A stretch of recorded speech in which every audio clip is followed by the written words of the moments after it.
We can also make another rearrangement of the ideal gas law, PV equals nRT. This time we're not talking about two conditions, we're talking about just one condition. The way we find the number of moles N is by taking the mass and dividing that by the molar mass.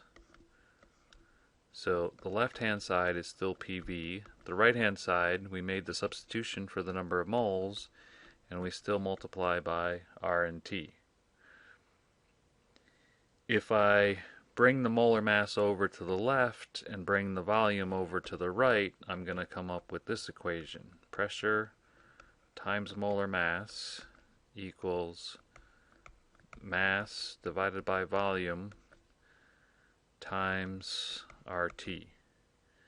And finally, mass divided by volume is the density. So we end up with pressure times molar mass equals density of the gas times RT.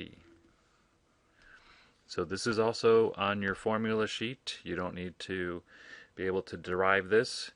Anytime PV equals nRT works, this equation will also work.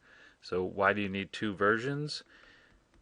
In a problem like this one, you're trying to get the density of ammonia, and that's right there in this equation, so this would be an easier form to use.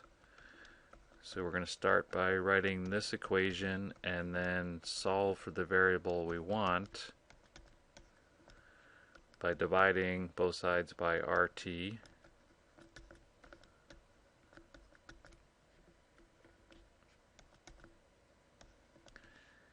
The pressure of the gas, 751 millimeters of mercury.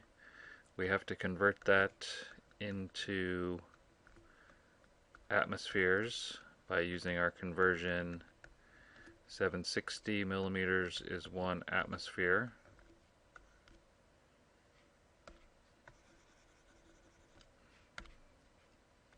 The molar mass, the gas is NH3 ammonia, so we can look up the molar mass using the periodic table. 17.04 grams per mole.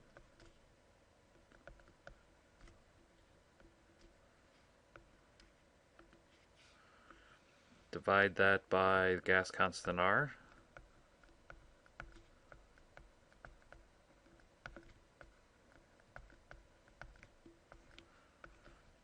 And the temperature T was 22 degrees Celsius.